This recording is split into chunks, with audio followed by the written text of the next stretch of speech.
Pemirsa, terima kasih Anda masih tetap bersama kami dalam Save Our Nation. Mas Anies, di segmen kedua ini kita bahas masalah apa?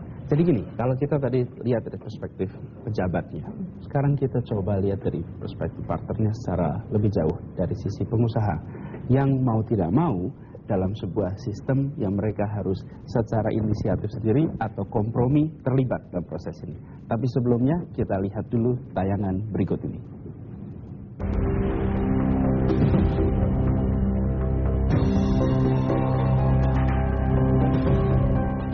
Negeri ini sejak lama terjebak dalam labirin korupsi.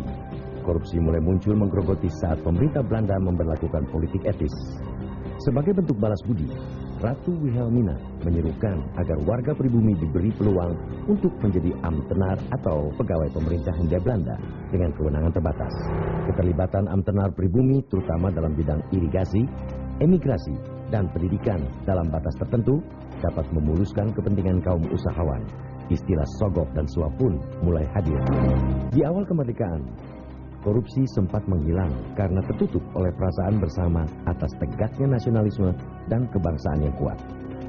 Masa awal kemerdekaan berlalu, tindak korupsi kembali melilit.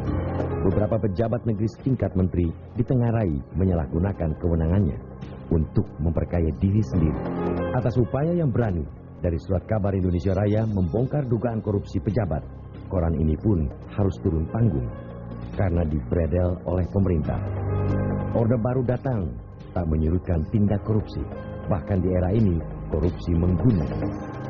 Pejabat yang dekat dengan pusat kekuasaan Orde Baru puas bisa menikmati rumah dan mobil mewah buah korupsinya. Korupsi tidak berhenti tatkala masa reformasi datang.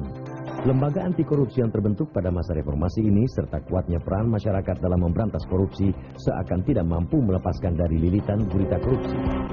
Namun sebenarnya bangsa kita tidak sendiri dalam problem korupsi. Negara maju di Amerika dan Eropa pernah tertimpa masalah serupa. China sebagai kandidat raksasa ekonomi dunia juga berada pada posisi serupa. Negara tetangga seperti Singapura, Malaysia, dan Thailand juga sama. Berbeda dengan negara kita. Negara-negara ini dengan serius dan cepat dapat keluar dari labirin korupsi, sementara bangsa kita hingga saat ini terus didera oleh tindak korupsi. Dunia sejak lama menilai bangsa ini sebagai bangsa yang terburuk dalam hal korupsi. Sejak pengumuman perdana tahun 1995 tentang Indeks Persepsi Korupsi oleh Transparency International, negara kita berada pada posisi paling buntut. Dari 41 negara yang disurvei, Indonesia berada pada urutan ke-41 atau dianggap sebagai negara paling korup. Memang pertanyaan